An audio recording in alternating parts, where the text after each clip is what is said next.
Words were spoken, as thousand microphones voice too tall, risen. Different patterns, different mosaic styles, different sounds voicing written in freestyle. It all started with a word on a paper. It all started with a pen, wall style, dapper. All in one, all together, wording the same sound. All the writers speaking one universal language. All is spoken unity, in writing, choir, in unison.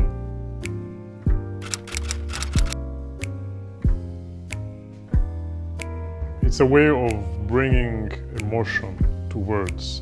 It's a way of having a way you can put a visual representation of what you have in your mind using your words so that people connect with what you say.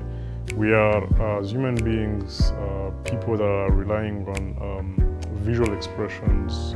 We tend to be mesmerized with colors. We tend to feel a certain emotion, whether it's anger, bitterness, happiness, among some of the few emotions that we have.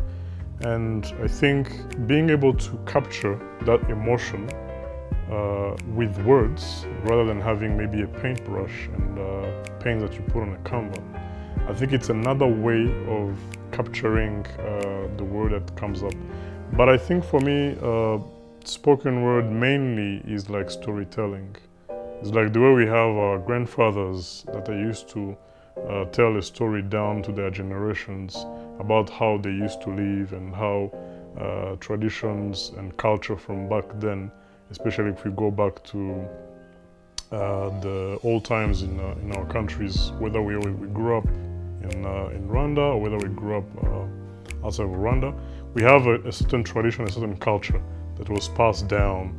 And that tradition of passing down used to be more in kind of like telling a story.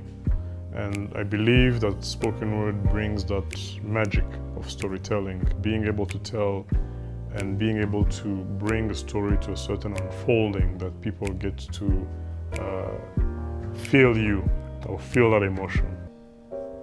A voice choir with different tones, each writing a partition of its own, to leave a sonic impression that makes you say, "This piece is all my own."